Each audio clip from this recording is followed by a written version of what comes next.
ధన్యవాదాలు చెప్తున్నా అధ్యక్ష. వాస్తవంగా స్వాతంత్రానంతరం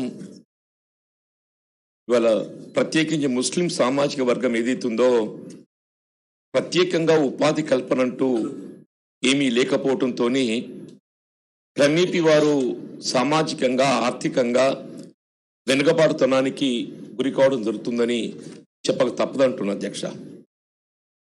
వాస్తవంగా వారి సామాజిక వెనుకబాటు తనాన్ని పరిగణలోకి తీసుకొని వారి కొంత మేలు ఉనకూర్చాలనేటువంటి ఒక భావనతోని మన ఉమ్మడి రాష్ట్రంలో వైఎస్ రాజశేఖర రెడ్డి గారు ముఖ్యమంత్రిగా ఉండగా విద్యా ప్రభుత్వ ఉద్యోగాలలో 5% రిజర్వేషన్ కల్పించాలని సంకల్పించినప్పటికీ అది అప్పుడు మరి న్యాయస్థానం ఉత్తర్వుల అమలు దృష్ట్యా 4% పరిమితం కావటం సరే ఒక మంచి ఏంటంటే ఇవాటి వరకు కనీసం ఆ 4% రిజర్వేషన్ అమలు కావటంతో ఇలా ముస్లిం సామాజిక వర్గం లోపల ఏదైతే సామాజిక ఆర్థిక వెనుకబాటుతానికి గురవుతున్నటువంటి వర్గాలకు విద్యా ఉద్యోగాలలో రిజర్వేషన్ పొందే అవకాశం లభించడంతో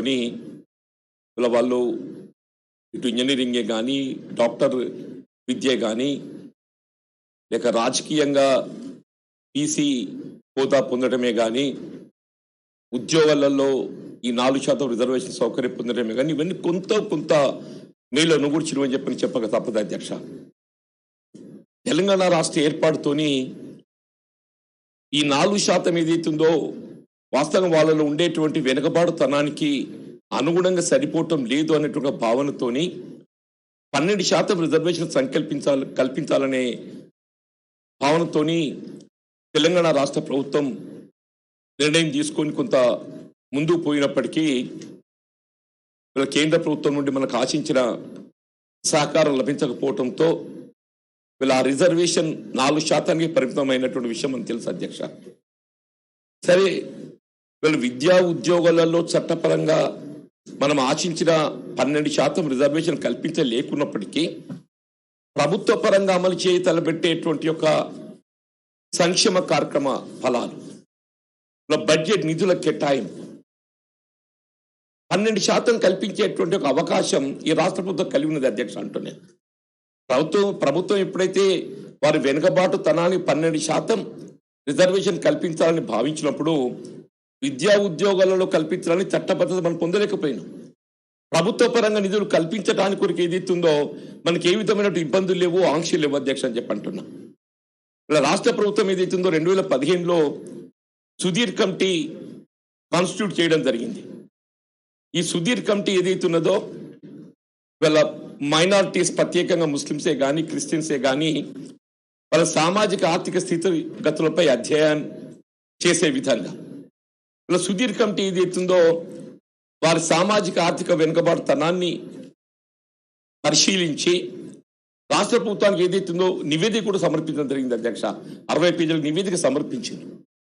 కానీ సుధీర్ కమిటీ అమలుకు సంబంధించి ఏదైతుందో రాష్ట్ర ప్రభుత్వం దృష్టి సారించలేకపోవడంతో అది కేవలం నామమాత్రంగా మాత్రమే మిగిలిపోయిందని చెప్పక తప్పదని చెప్పంటున్నాను అధ్యక్ష. ఇవాళ కూడా సార్ దాదాపు ముస్లిం జనాభా ఈవెన్ క్రిస్టియన్ ఆల్సో గ్రామీణ ప్రాంతంలో వాళ్ళకు వ్యవసాయ రంగాన్ని ఏదైతుందో భూములు కానీ లేక వ్యవసాయ రంగాన జీవనోపాధి పొందేటువంటి ఒక అవకాశం లేక 99% of minorities Muslims and Christians వాళ్ళ అర్బన్ పట్టణ ప్రాంతాలకు తరలిపోవడం జరిగింది అధ్యక్ష. మీరు ఎక్కడ చూసినా కానీ మీరు ఓల్డ్ సిటీ హైదరాబాద్ నగరమైనా కాక ఈవెన్ మున్సిపాలిటీస్ పట్టణ ప్రాంతాల్లో అంతా కూడా గ్రామీణ ప్రాంతానికి వెళ్ళి పట్టణ ప్రాంతానికి తరలివచ్చింది అధ్యక్ష. వీళ్ళ పట్టణ ప్రాంతాల్లో వాళ్ళకు ప్రత్యేకించి ప్రభుత్వ పరంగా ఉపాధికి ఏ విధమైన ప్రోత్సాహం లేకపోవడంతో వాళ్ళ సెల్ఫ్ ఎంప్లాయ్మెంట్ అంటే మనం కనబడేది ఆటో డ్రైవర్స్ లేక మెకానికల్ షాప్స్, లారీ డ్రైవర్స్, వీళ్ళ డ్రైవింగ్ ఫీల్డ్లో ఎవరు కనబడ్డా మనకు వాళ్ళే కనబడతారు అధ్యక్ష అంటున్నా. వీళ్ళ స్ట్రీట్ వెండర్స్, ఫ్రూట్ వెండర్స్, వీళ్ళ టీ హోటల్స్ పెట్టుకొని ఉపాధి పొందడమే కానీ ఈ విధంగా ఏదైతుందో అంటే వాస్తవంగా ప్రభుత్వం ఇవాళ రాష్ట్ర ప్రభుత్వం ఏదైతున్నదో ఇలా లక్షలాది కోట్ల బడ్జెట్ వెచ్చిస్తూ సాగునీటి రంగంలో ప్రాజెక్టులు నిర్మాణం చేస్తుంది అధ్యక్ష. ఈ సాగునీటి రంగంలో నిర్మాణం చేపట్టబడేటువంటి ఒక ప్రాజెక్ట్ అన్ని కూడా ఇలా గ్రామీణ ప్రాంతంలో ఉండేటువంటి ఒక వ్యవసాయ రంగంపై ఆధారపడేటువంటి వారికి అవి దోహదపడుతున్నాయి. పట్టణ ప్రాంతాల్లో ఉండేటువంటి ఏ విధమైనటువంటి ఒక వ్యవసాయ రంగానికి అనుబంధంగా లేనటువంటి వారికి అవి లబ్ధి అనుకూర్చలేవు అని చెప్పి చెప్పక తప్పదంటాం అధ్యక్ష అని చెప్పి అంటున్నాం. ఇలా ప్రభుత్వం రైతాంగానికి దోహదపడే విధంగా తోడ్పడే విధంగా రైతు బంధు అమలు చేస్తున్నారు, రైతు బీమా అమలు చేస్తున్నారు, కుల వృత్తులను ప్రోత్సహించడానికి కొరకు ఏదైతుందో మీరు గొర్రెల పంపిణీ కార్యక్రమం అని చెప్పి అంటున్నారు, పాడి పరిశ్రమల పంపిణీ అని చెప్పి అంటున్నారు, చేపల పంపిణీ అని చెప్పని అంటున్నారు, వివిధ గీతా కార్మికులకు సంబంధించి ఏదైతుందో వాళ్ళ వృత్తికి దోహదపడటానికి కార్యక్రమాలు చేపడుతున్నారు. ఇవన్నీ మంచి మెజర్స్. కానీ నేను చెప్పబోయేది ఏంటంటే ఇవాళ సామాజికంగా ఇవాళ వెనుకబాటుతలకు గురైనటువంటి ముస్లింలకు సంబంధించి ఇందులో ఏ ఒక్క కార్యక్రమం కూడా వాళ్ళకు ఉపకరించడం లేదు. నేను చెప్పదలుచుకుంది ఏంటంటే ప్రభుత్వం ఇన్ని కార్యక్రమాలు చేపడుతున్నా కానీ వాళ్ళ ప్రత్యేకించి ఈ ఉపాధి రంగాలలో ఉపాధి ఏది వాళ్ళకి అవకాశం లేకపోవడంతో, వాళ్ళ ప్రత్యేకంగా ఏ వృత్తి లేకపోవడంతో ఇలా ప్రభుత్వం వెచ్చించేటటువంటి లక్షల కోట్ల బడ్జెట్ వీళ్ళకి మాత్రం ఉపకరించడం లేదు అధ్యక్ష అని చెప్పంటుంది. చివరి మస్కట్ దుబాయ్ పోయి బతుకులేకపోతున్నారు అధ్యక్ష. ఇలా అరబ్ కంట్రీస్ లో ఉపాధి పొందుతున్నటువంటి అత్యధిక జనాభా ఎవరు అని చెప్పారంటే ఇలా మా ముస్లిం సోదరులు అని చెప్పక తప్పదని చెప్పంటున్నారు. ఇలా గౌరవ మంత్రి గారు ఏదైతుందో తెలంగాణ రాష్ట్రం ఐటీ పరిశ్రమ సాఫ్ట్వేర్ రంగాన ఇలా రాష్ట్ర పురోభివృద్ధికి ఏ విధంగా తోడ్పడుతుందో మన పేర్కొన్న అధ్యక్ష అంటున్నాను. వీళ్ళ ఈ ఐటీ పరిశ్రమ సాఫ్ట్వేర్ రంగంలో ఎంతమంది మైనార్టీలు ఉపాధి పొందుతున్నారు? వీళ్ళ మీరు ఉమ్మడి రాష్ట్రంలో 3 లక్షలు ఉన్నటువంటి తెలంగాణ రాష్ట్రంలో అదనంగా ఇంకొక 3 లక్షలు చేర్చబడి 6 లక్షల మంది ఉపాధి పొందుతున్నారని పేర్కొన్న అధ్యక్ష. ఈ 6 లక్షల మంది ఉపాధి పొందుతున్నటువంటి ఐటీ రంగం సాఫ్ట్వేర్ రంగంలో ఎంతమంది ముస్లిం మైనార్టీస్ ఉన్నారు? దయచేసి మీరు ఇదైతే easily it can be taken out. మరి మీరు ఇంత రాష్ట్రాన్ని ప్రోత్సహించడానికి ఇన్ని కార్యక్రమాలు చేపడుతుంటే ఇందులో not even 10% of the benefit they are not able to get అధ్యక్ష అని చెప్పి అంటున్నాను. దయచేసి వీళ్ళ ముస్లిం మైనార్టీ సంక్షేమానికి సంబంధించి వీళ్ళ ప్రభుత్వం ఏదైతున్నదో మీరు కేటాయింపు చేసింది 1154 కోట్లు ఇన్క్లూడింగ్ ఆఫ్ 21-22. ఇప్పటి వరకు మరి ఖర్చు పెట్టింది ఎంత అంటే 6644 కోట్ల అధ్యక్ష. అంటే ఇట్స్ అబౌట్ 60%. అంటే ఆన్ అన్ యావరేజ్ తెలంగాణ రాష్ట్రం ఏర్పడ్డ నాటి నుండి ముస్లిం సంక్షేమానికి ఖర్చు పెట్టింది కేవలం 1000 కోట్ల పరిధి అంటుంది. ఇవాళ మీరు గత ఉమ్మడి రాష్ట్రం ఎంత పెట్టిందనే సమస్య కాదు. గత ఉమ్మడి రాష్ట్రంలో ఏం పెట్టింది ఇవాళ తెలంగాణ రాష్ట్రం ఏర్పడ్డ తదుపరి ఏదైతుందో మెరుగైన రీతిలో ముస్లిం సంక్షేమాన్ని పాటుపడుతుందని చెప్పని భావించడం కాబట్టి తెలంగాణ రాష్ట్రం సాధించుకున్నామని చెప్పంటున్నాయి. ఇవాళ మీరు పెట్టిన ఖర్చులో 6644 కోట్లు ఎక్కడ పెట్టిన అధ్యక్ష? షాదీ ముబారక్ अच्छी चीज है, मानता हूं मैं, पर ये शादी मुबारक कल्याण लक्ष्मी सिर्फ ये खासकर मुसलमानों के वास्ते अमल नहीं हो रहे. समाज में जो भी बिलो पॉवर्टी लाइन है सब लोगों को इसके ऊपर फायदा हो रहा है साहब. हम जो है మేము ఉన్నత వర్గాలకు చెందిన వాళ్ళం అధ్యక్ష. మాదాల బిలో పవర్టీ లైన్ ఉన్నటువంటి వాళ్ళు ప్రత్యేకంగా ఏ విధమైన నిధి లేకున్నా కానీ we are getting benefit of Kalyan Lakshmi. Shaadi Mubarak అనేది ఏదైతుందో ఇన్ ఓవరాల్ అందరికీ బిలో పవర్టీ లైన్ కలిగించేటువంటి లబ్ధి వాళ్ళు కూడా పొందుతున్నారు అధ్యక్ష అని చెప్పి అంటున్నాం. మీరు బడ్జెట్ ఏదైతుందో దానికే ఇవాళ మీరు ఎంత ఖర్చు పెట్టారు? 1734 కోట్లు షాదీ ముబారక్ పెట్టారు. సంతోషం. Education basically is a primarily constitutional right of an citizen. ఇది రాజ్యాంగం కల్పించిన హక్కు. ప్రాథమిక విద్య ఏదైతున్నదో రాజ్యాంగం కల్పించే హక్కు అంటూ నేను ఆ రాజ్యాంగం కల్పించే హక్కు కల్పించడానికి ఏదైతే వీళ్ళ మీరు పాఠశాలలు, రెసిడెన్షియల్ స్కూల్స్, గురుకుల ఆశ్రమ పాఠశాలలు ఏర్పాటు చేస్తామని చెప్పి అంటుండ్రో దానిపై వెచ్చించే ఒక నిధి ఏదైతే 1700 కోట్లు ఉందో ఇదే లెక్కలు చూపెడుతున్నారు. Even otherwise also we are the Muslims are entitled for it. But आप जो खर्च करे बोल के जो बोल रहे साहब, ये 6644 करोड़ में ये इसको जो है 4259 కోట్లు దీనికే పోయింది సార్. అంటే 65% of the budget spent, not allocated, spent has gone to only Shadi Mubarak and minority schools and education purpose. दिगर सिर्फ 35% बोले तो अभी 2000 करोड़ 2500 करोड़ पूरा 6 साल में, पूरा 6 साल में, पूरा 6 साल में माइनॉरिटी के ऊपर जो खर्च करे से 2500 करोड़ साहब। क्या ये इससे हो सकता है कि आप ही सोचिए सब। मेरा बोलने का मतलब जो है, आप मुसलमानों की तरक्की के वास्ते अब 12% रिजर्वेशन हमें नहीं ला सके वो अलग बात है, पर बजट तो आपके हाथ में है। इससे पहले चीफ मिनिस्टर साहब जो है माइनॉरिटी सब प्लान कायम करते बोल के बोले साहब, माइनॉरिटी सब प्लान अगर कायम करे तो कुछ तो कुछ उन लोगों की జనాభా ప్రాతిపదికన ఏదైతుందో వాళ్ళకి లభించాల్సిన నిధులు వాళ్ళకి కేటాయింపు చేయబడతాయి అధ్యక్ష। వీళ్ళు కనీసం సంవత్సరానికి 10,000 కోట్లు కేటాయింపు చేయబడితేనే గాని हर साल को कम से कम एक 10,000 करोड़ माइनॉरिटी वेलफेयर के वास्ते अलोकेट करके खर्च करे तो ही मुसलमानों की तरक्की थोड़ा कुछ हो सकते बोल के मैं बोलना चाहता हूं साहब। कॉन्सेंसी को 100 करोड़ साहब, कॉन्सेंसी 100 करोड़, 10,000 करोड़, पूरा लाखों करोड़ जो है तेलंगाना रियासत तरक्की के वास्ते जब खर्च कर सक रहे अब ये 10,000 करोड़ जो है मुसलमानों तरक्की के वास्ते साल को 10,000 करोड़ खर्च करने की प्लान तो अब कर सकते हैं। ये पूरा सेल्फ एम्प्लॉयमेंट को वास्ते रखिए sir, self employment.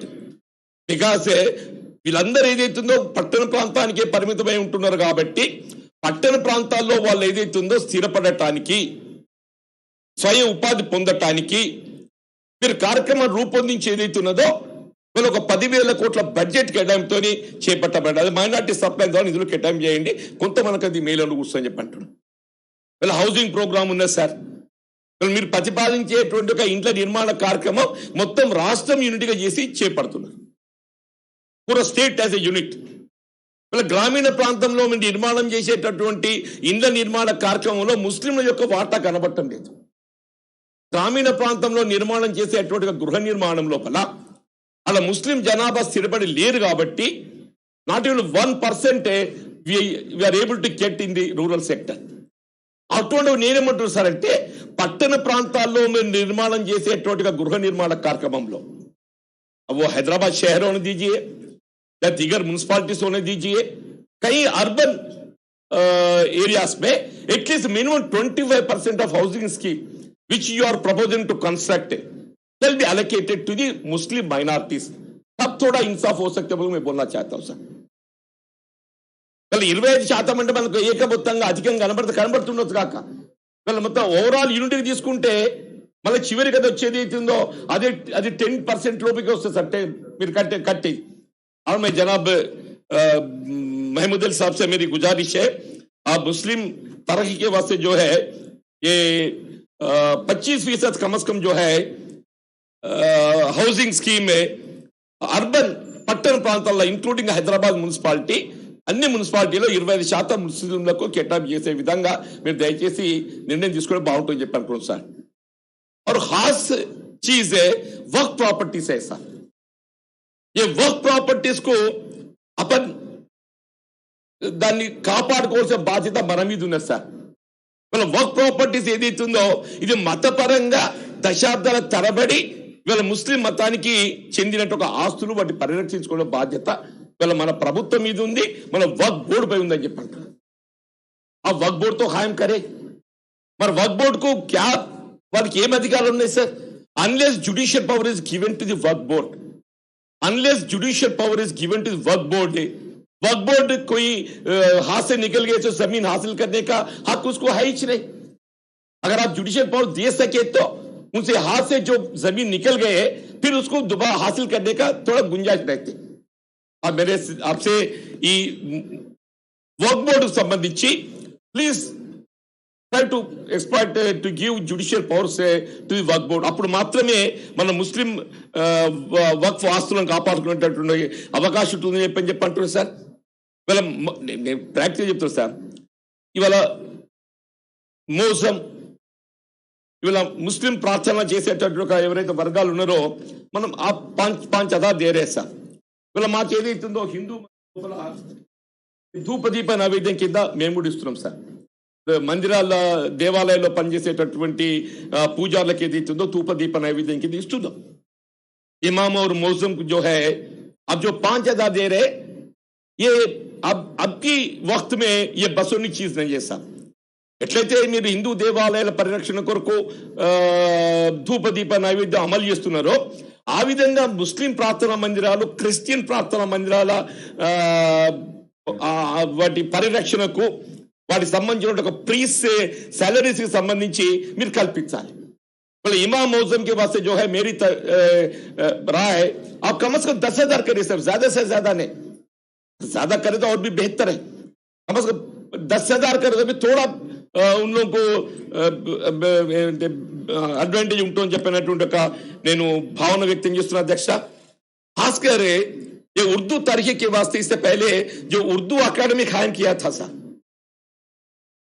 मुत्तहिदा Andhra Pradesh में उर्दू तरक्की के वास्ते उर्दू अकादमी कायम किया. हाँ, अब उर्दू अकादमी तो अब कहीं की भी दिख रहे नहीं सर. उर्दू अकादमी कहीं को लापरवाही कर रहे सर. आप जो नया प्रोग्राम टेकअप करे करिए, पर मुत्तहिदा आंध्र प्रदेश जो मुसलमानों की बेहतरी के वास्ते जो मदद के वास्ते चल रहे थे उसको तो चलाने दीजिए. Urdu academy computer centre sir last time मैंने लेजिस्लेटर आल्सो आपके इल्म लाए हमारे जगचाल में जो है कंप्यूटर सेंटर है 6 सालों में बंद हो गया सर. कहीं को बंद करे किसी को पता नहीं सर. चल रहे सो कंप्यूटर सेंटर बंद कर दिए. और ये जगचाल की बात ही नहीं सर, पूरा तेलंगाना रियासत में जितने भी उर्दू कंप्यूटर सेंटर्स है पूरा उर्दू कंप्यूटर सेंटर बंद कर दिए. उसको ज्यादा करने की कोशिश करिए, उर्दू कंप्यूटर सेंटर को बढ़ाने की कोशिश करिए. आजकल खवातीन हमारा बहन जो इंटर करते डिग्री करते अगर कंप्यूटर सीख लिए तो लोग आइंदा एक अच्छी जिंदगी पाने के वास्ते कुछ नौकरी पाने के वास्ते गुंजाइश रहते. आप उर्दू अकादमी के तरफ से जो चल रहे सो कंप्यूटर सेंटर पूरा बंद कर दिए सर. मेहरबानी करके आप जो ये उर्दू कंप्यूटर सेंटर आप जो बंद करे ये उर्दू कंप्यूटर सेंटर फिर दोबारा चालू करने का कोशिश करना बोल के मैं आपके इल्म में लाता हूं सर. सर ఉదయం అవుతుందో అంటే సార్ ఇవాళ ప్రభుత్వ ఉద్యోగస్తులకు సంబంధించి మరి రాష్ట్ర ప్రభుత్వము even to the contract and out sourcing employees also మేము పిఆర్సీ బెనిఫిట్స్ ఇస్తున్నామని చెప్పని పేర్కొన్నాం. మరి ये माइनॉरिटी वेलफेयर डिपार्टमेंट क्या गलती करे सब, इन लोगों को पीआरसी बेनिफिट नहीं दे सक रहे.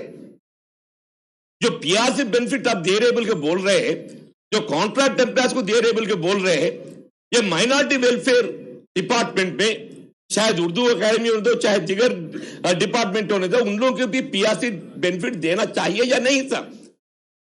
पीआरसी बेनिफिट नहीं देने का वजह क्या है सर? ऐसी एक माइनॉरिटी वेलफेयर डिपार्टमेंट है बोल के हुकूमत के इल्म में है या नहीं? अगर हुकूमत के इल्म में है तो नहीं देने का वजह तो सोचना चाहिए. मैं तो ताजुब हो गया सर सुबह सुनते सुनते माइनॉरिटी वेलफेयर डिपार्टमेंट को पीआरसी बेनिफिट नहीं दे रहे बल्कि अगर दे रहे बोले तो मैं वापसी लेता हूं साहब. शायद मेहरबानी करके आप మినిస్టర్ గారితో మాట్లాడేది అవుతుందో ఈ మైనారిటీ వెల్ఫేర్ డిపార్ట్మెంట్ కి సంబంధించి ఈ పిఆర్సీ బెనిఫిట్స్ ఇవ్వడానికి కొరకు ఏది అవుతుందో నిర్ణయం తీసుకోవాలని కోరుతున్నా. ఇంకోటి సార్ పాఠశాల అభివృద్ధి అనేది ప్రత్యేకం సార్. పాఠశాల అభివృద్ధి अब ये उर्दू पोस्ट जो है रिजर्वेशन रहने की वजह से ये उर्दू मीडियम पोस्ट फिलअप नहीं हो सक रहे. आप तो जानते अब एससी एसटी बीसी रिजर्वेशन रहने की वजह से ये एससी एसटी बीसी रिजर्वेशन में ये उर्दू पढ़े से बच्चे अपने को नहीं मिलने की वजह से वो पोस्ट नहीं फिलअप हो सक रहे. చీఫ్ మినిస్టర్ గారు కూడా ఏదైతుందో గతంలో శాసనసభలో కూడా పేర్కొన్నారు అధ్యక్ష, గౌరవ మంత్రి గారి దృష్టిలో కూడా ఉన్నది ఇది. వీటిని డీ రిజర్వ్ చేసి ఏదైతున్నదో వాటిని మళ్ళీ ఓపెన్ కేటగిరీలో ఫిలప్ చేసినట్టయితే మనకు అభ్యర్థులు లభించేటువంటి అవకాశం ఉన్నది. For the last 7 years sir, for the last 7 years for want of Urdu teaching teachers all the posts are vacant, lying vacant sir. All the teaching posts are lying vacant. आप जब तक इसको डी रिजर्व नहीं कर सकते ये fill up नहीं होते सर. మన పక్కన ఆంధ్రప్రదేశ్ రాష్ట్రం ఉన్నది సార్. ఆ పొలగాడైనా కానీ ఏదైతుందో ఒక మంచి కార్యం కాబట్టి ఏదైతుందో డి రిజర్వ్ చేసేసిండు మొత్తం పోస్టులు నింపేసిండు సార్ అని చెప్పంటే మా రామారావు గారు కూడా యువ నాయకుడు చెప్తున్నారు మంత్రి గారు కాకుంటే సార్ మీరు జాయింట్ రెస్పాన్సిబిలిటీ వాళ్ళు ఏదైతే ఉందో వీళ్ళు మీరు పోస్ట్ డీ రిజర్వ్ చేయండి, అంటే ఎక్కడైతే క్యాండిడేట్స్ అందుబాటులో లేరో డీ రిజర్వ్ చేసి ఏదైతే ఉందో ఓపెన్ కేటగిరీ ఫిల్అప్ చేయండి. అప్పుడు ఏదైతే మన ఉర్దూ టీచింగ్ పోస్ట్ మనకు భర్తీ అయిపోయి ఏదైతే ఉందో మనకు అవకాశాలు లభిస్తాయని చెప్పంటే సార్ నేను ఏది కూడా బట్టి మాట్లాడేది కరెక్టే కానీ మిగతా అయిపోయింది సార్. కాబట్టి ఏదైతే దయచేసి మీరు ఆ విధమైన కార్యక్రమం చేపట్టాలని చెప్పి కోరుతుంది సార్. ఇంకోటి खासकर और एक मुद्दा है महमूद अली साहब, मिनिस्टर साहब, ये मरकजी हुकूमत ने शायद बीजेपी एनडीए गवर्नमेंट आने के बाद ये Sufi institute and centre of excellence बोल के एक कायम करने का डिसीजन लिया साहब. Sufi institute and centre of excellence, इसके मुताबिक अगर यहां से कोई दरगाह यहां के मुस्लिम आबादी या माइनॉरिटी वेलफेयर के वास्ते कुछ हुकूमत से फायदा पाने के वास्ते गुंजाइश है. ये हमारे पास निजामाबाद जिले में बालकोंडा एक दरगाह है साहब, निजामाबाद जिला बालकोंडा में साहब इसका मुतविल अब्दुल फतेह सैयद बंदगी बादशाह साहब है खादरी. ये सैयद सज्जाद दानिशाही दरगाह हजरत सैयद शाह अब्दुल फतेह बंदगी साहब जो है बालकोंडा निजामाबाद है, ये डायरेक्टर ऑफ माइनॉरिटी वेलफेयर को इसका प्रपोजल भेजा है साहब. डायरेक्टर ऑफ माइनॉरिटी वेलफेयर को भेजाने के बाद डायरेक्टर ऑफ माइनॉरिटी वेलफेयर से माइनॉरिटी वेलफेयर सेक्रेटरी गया. माइनॉरिटी वेलफेयर सेक्रेटरी उस पर कुछ डिटेल्स मांगे. ये 3 साल से वैसे पड़ा हुआ है सर. यहाँ पे रियासत में और कोई दरगाह से कहीं मी ఏమైనా రిప్రజెంట్ వచ్చిన వాళ్ళు నాకు తెలియదు కానీ सुबह बालकोंडा से साहब मुतवल्ली साहब जो है मेरे इल्म में लाया साहब, उन्हें जो है 4 साल हुआ करते साहब, 4 साल हुआ करते. ये सूफी इंस्टीट्यूट मरकजी हुकूमत की तरफ से फायदा उठाने के वास्ते मेहरबानी करके ये बालकोंडा दरगाह के तरफ से जो भी ये Sufi institute of centre of excellence के तरफ से मदद पाने का दरखास्त किया गया है, उसको सैंक्शन करवाने के वास्ते अपना रियासत से क्या कर सकते करके मेहरबान करके इसको मरकजी तक पहुंचाइए. बाद में इसको फॉलो अप करके कैसे करेंगे. और ये दरगाह के वास्ते सिर्फ 200 रुपए दे रहे, ये कहां की है साहब. ताजमहल ये 200 रुपए दे, अरे करिए साहब 200 रुपए ने 200 रुपए सब करिए, 2000 करिए, 5000 करिए, 10,000 करिए. मैं अभी बोला हूं వీళ్ళు హిందూ మత దేవాలయాలకు సంబంధించి ఏదైతే ఉన్నదో ధూపదీప నైవేద్యం కింద మీరు వేలకు పెడుతున్నప్పుడు వీళ్ళ దర్గా పరిరక్షణ జీవన్ గారు ప్లీజ్ మీకు 25 నిమిషాలు అయింది ఇప్పుడు మీకు. సార్ ఇంపార్టెంట్ సబ్జెక్ట్ కాబట్టి చెప్పడం ఉన్నారు, అందరూ మాట్లాడతారు. Okay okay sir sir sir అంటే ఓల్డ్ సిటీకి సంబంధించిన ఎక్కువగా అనుభవం మిత్రులు మాట్లాడతారు, ఖాద్రీ సాబ్ మాట్లాడతారు. నాకు అంటే బికాజ్ నేను కొంత పొరుగురుని కాబట్టి అన్యాయ భావించకండి, ఆయనతో ఓల్డ్ సిటీ గురించి మాట్లాడతాడని చెప్పి మళ్ళీ ఏమన్నా అనేరు సార్ అని అనుకుంటే అంటున్నా సార్. నేను ముందే అంటున్నాను నేను పొరుగురుని కాబట్టి అని, మీ లెక్క నాకు ఎప్పుడైనా అవకాశం వస్తే నేను చూసుకుంటా సంగతి. కానీ साहब कम से कम ये उस्मानिया जनरल हॉस्पिटल के बारे में सोचिए. उस्मानिया जनरल क्या चल रहे हैं साहब, क्या चल रहे हैं, सैंक्शन हुआ, टेंडर हुआ, क्या चल रहे हैं. अरे मैं उस्मानिया जनरल हॉस्पिटल की बात कर रहा हूं साहब. उस्मानिया जनरल हॉस्पिटल के वास्ते क्या करना चाहते, बनाना चाहते, मंजूरी करवाइए. पैसे की तो कमी नहीं है अपने को.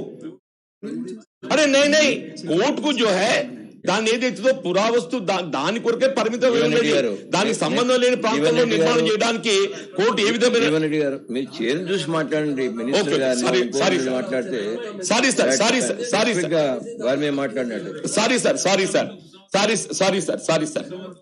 ఉస్మానియా జనరల్ హాస్పిటల్ సంబంధించి ఏదైతుందో ఇది కేవలం ఓల్డ్ సిటీకి సంబంధించినటువంటి ఆసుపత్రి కాదు సార్.